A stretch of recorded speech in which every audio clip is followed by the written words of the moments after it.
Okay, this is not a live in Israel. Okay, you know, we tried to go live and they would not let me go live. I guess you can see why.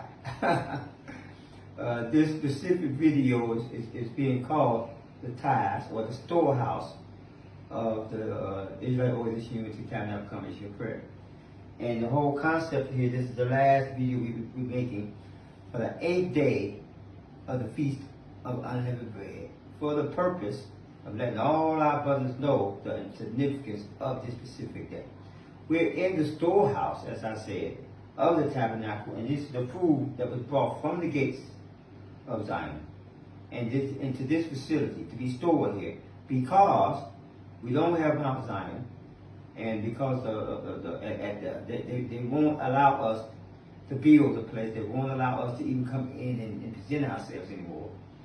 So we have to have this specific place to store the food.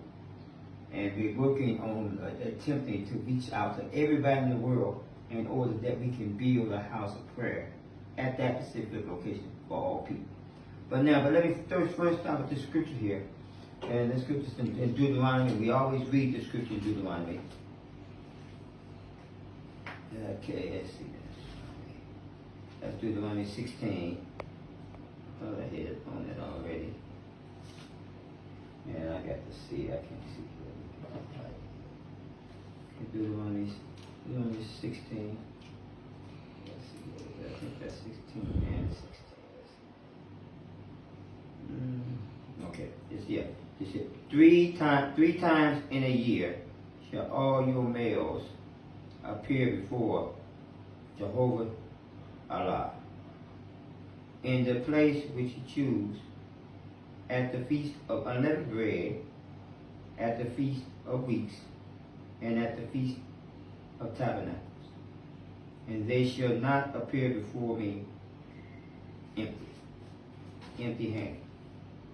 Every male shall give as he's able, according to the blessing of Jehovah Allah, which he has given him.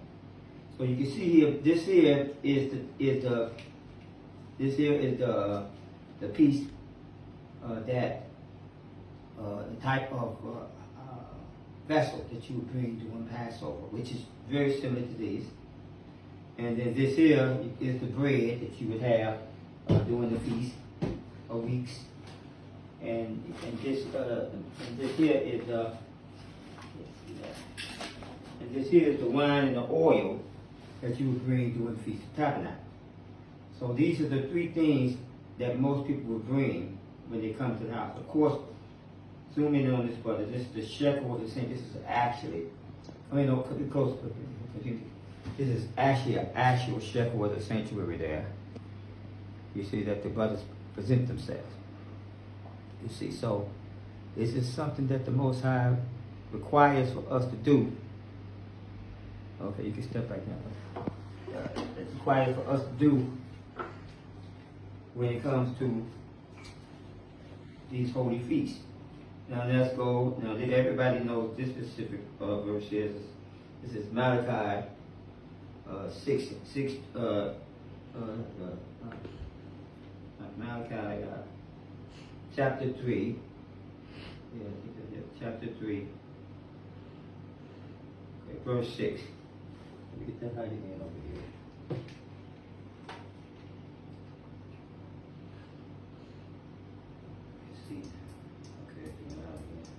Okay, so it says, as for I am Jehovah, and I will not change. Therefore you are not consumed, O house of Jacob. So because the Most High doesn't change, he's going to keep his covenant. So this is the reason why we are still here to this day. Because the Most High promised us this land, and he promised us a world kingdom of peace. So it says, and have not kept them, return to me, and I will return to you, says Jehovah of hosts. But you say, in what way shall we return? Will a man rob God? So he's asking us to return to him. Then we said, well, what way you want us to return? Then he goes, shall a man rob God? Now you heard that in church. This is the famous church statement that everybody get when they want the tithes, when they want some money. Yet ye have robbed me. But ye say, in what way have we robbed you? In tithes and in offerings. You are cursed with a curse. So because we didn't bring the tithes and the offering, now all of these things here are the offerings, but this food here is the tithes. All the things you show for you is the offerings. But these kegs of food here, that's the actual tithes. That the scripture said that there might be food in my house. Let me continue reading. It says here, for ye have robbed me, even this whole nation, bringing all your tithes into the storehouse, that there may be food in my house, and prove me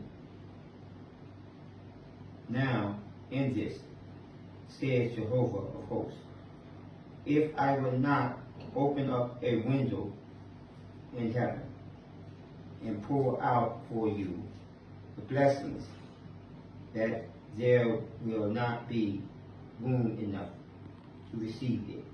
So this here is talking about the Most High is telling us to specifically to bring this. Now as we were coming to Zion, we did the same thing our forefathers did. We brought the offerings, but we didn't bring the tithes. Now of course, Chief had been bringing the tithes to this facility, and this is the tithes that we have, and we've been rotating it for years. But now we're getting to the point where it really gets in, why I have this outfit on here, and what's been going on here in Israel. Okay, let me start at, let's just go to, that's in Isaiah, let me start at 8. It says, as a new wine is found in the cluster, and one says, do not destroy it, for a blessing isn't it? So will I do for my servant's sake, that I may not destroy them all. So the Most High is going to destroy his servants, but he's not going to destroy them all. Hear me now.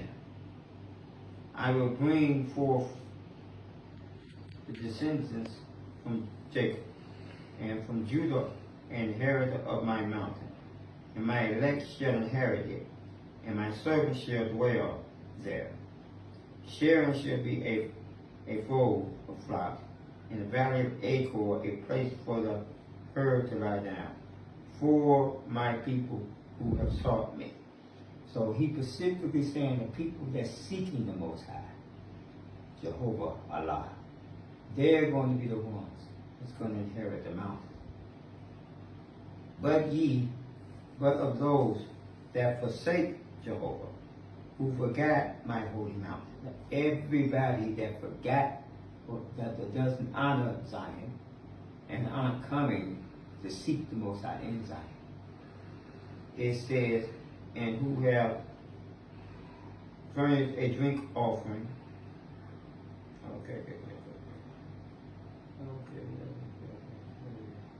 Therefore, who have furnished a drink offering, and who have forgotten my holy mountain, and who have prepared a table for Gad, and who have furnished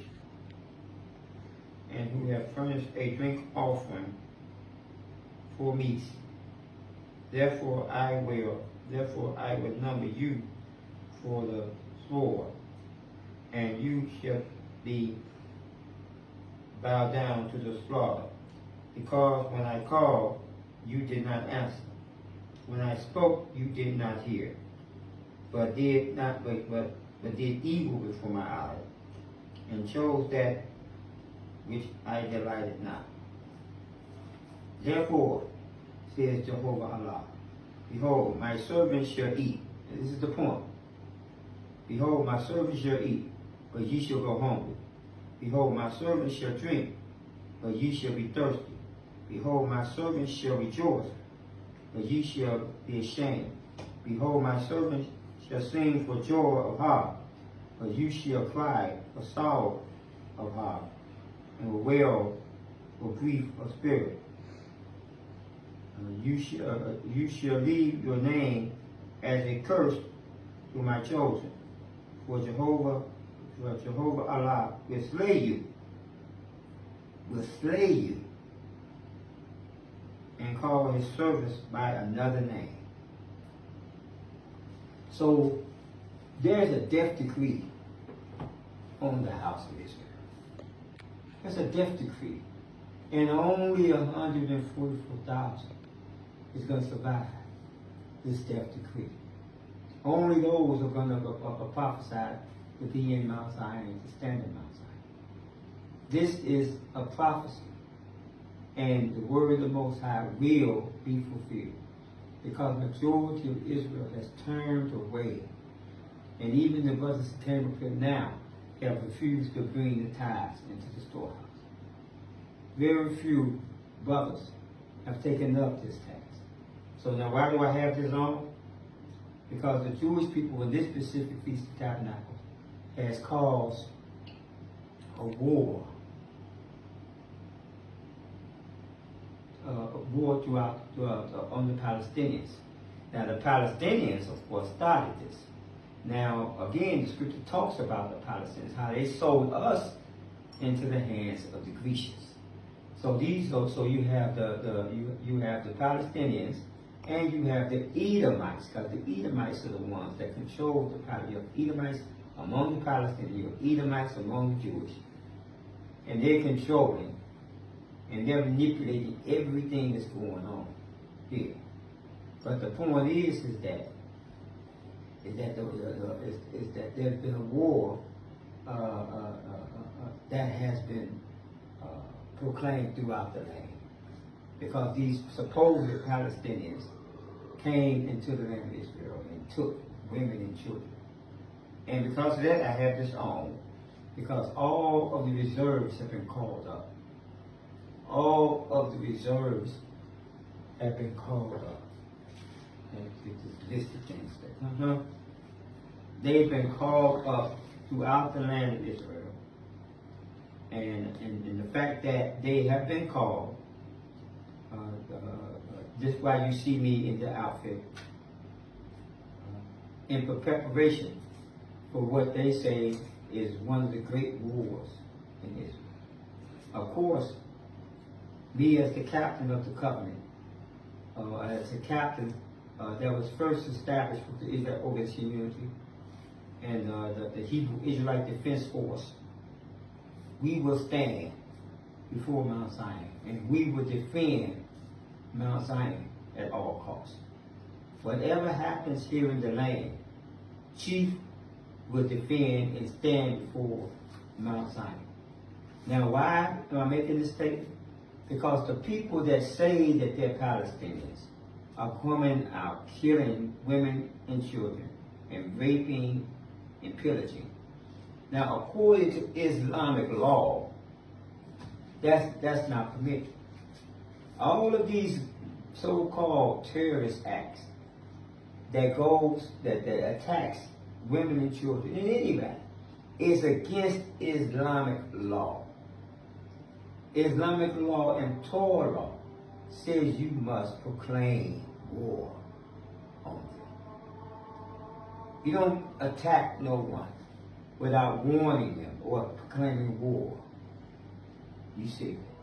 So that's how Islamic law is. And Torah law.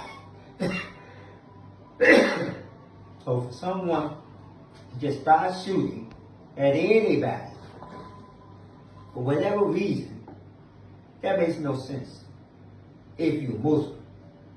So are these people really Muslims because they're really acting like Christians, going through and attacking people just with the women and children without giving the people a declaration of war? That's not the way Islam moves, nor is it the way nor is it the way in the Torah that the children of Israel are supposed to operate. So are these people really Palestinians? That's a question. And what's going on with this war? And when it boils down to it, and when the smoke clears, let's look at how they got into Israel in the first place. I have talked to people that have worked on that border, and they have said that there's no way possible that those people could have came and knocked that fence down without alarms going off, without someone seeing. No way possible. I myself was looking for a house one day, me and Brother Johnny. I was looking for a house, and I was going around shopping in a lot. And I went to look in the window of this house just to see how it looked inside. The police came, and they showed pictures of me and Johnny looking in this house. Now this is why they had cameras, and they came with pictures of me looking in this house. So now, you telling me a secure fence didn't have cameras of people breaking that fence down? So when it boils down to what just happened a second ago, it's gonna go back to the Edomites among the Palestinians, Edomites among the Jewish, and the Edomites in America trying to promote and trying to set up World War III. World War III. That's why we're called Hebrew Israelites all over the world to prepare themselves. To prepare yourself. To arm yourselves, and as Chief always been saying, to get your gun cards, and to arm yourself. Now, if you have been keeping the law, according to the scriptures, you won't go hungry. Because the scripture says the wicked are going to go hungry, but the righteous won't. So because the righteous has been storing the tithes away. The Most High don't need this food. So every holy day, you're supposed to be storing food away. Either in your bank Knesset, somewhere where you can store food, where you can retrieve this food in time of trouble. So this is what's supposed to be happening in your local place. Everybody now needs to be storing food. If you don't be storing food, you will go home. Now look at this. This is a light system. We told you before that you need to get this solar independent light system that will allow you to get a light. And this here is a power system here that we have here. You see, and when that power kicks in, you see, it can turn plug, it can turn a fan or anything that needs to be plugged in. Just off the battery, just off the top. These are the emergency things that you need in your house right now. These are the things that you need to get right now in order to survive. These people are planning on, Edom is planning on World War III to reboot his financial system. Because the petrodollar, the Saudi Arabia, is known anymore. The BRIC alliance is going to dominate the currency of the world. So just as the prophecy said, they're going to be moving. They're going to be moving to a cashless society. And according to the scriptures, they're going to create an artificial intelligence to deal with this, to run this cashless society. All of these things are there. And it says after this, at this specific time frame, they're going to go back and they're going to start to persecute the people of the covenant. That's in the book of Daniel. So this is the time period that you are in right now. You see, so why can I go live? because of the information that I'm giving you right now. And they knew that I was going to make this video, but I told people over the telephone that I was going to do this today. And they specifically did not allow me to go live, to give you this warning and give you an understanding of what's going on. I will be making a special video as a head rabbi of the Israelite Organized Unity. And my proposal that I showed to Yasser Arafat in the year 2000, during the time of the race conference that was in South Africa. That peace proposal. I'll be showing that peace proposal for the current Palestinian conference. Why? Because the games are over. We're going to play all these games that Edom has been doing. We're going to pull the sheets and cover off these things. And we're going to put forth a peace proposal that will work. Rather than the game that they're playing and making peace, and then everybody get paid off. The Jewish get paid off, Palestinians get paid off, and then after the money run out, they start playing war. And then everybody that get killed, and all of the children that get killed, it does make a difference. Because at the end of the day, the people have made money to have peace. So at this point, we're going to pull the covers off of that. And the reason why? Because I now have children in the military, and they're paid, and my children now are puppets of their war games.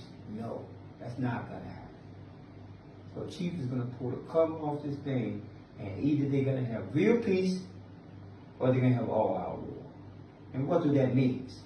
That means that Islamic nations, if you're going to wage war with Israel, wage war with Israel, not through terrorism, which is against Israel law, Islamic law.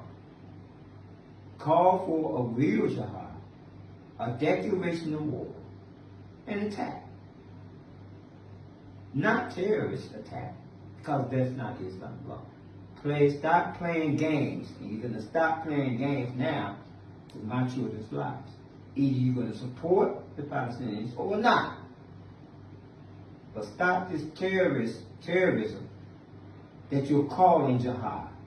There's no jihad in killing women and children without proclaiming war. That's not the way it works. So we're going to go off into my peace proposal. We're going to make a special video next week, but it might not be able to be live either.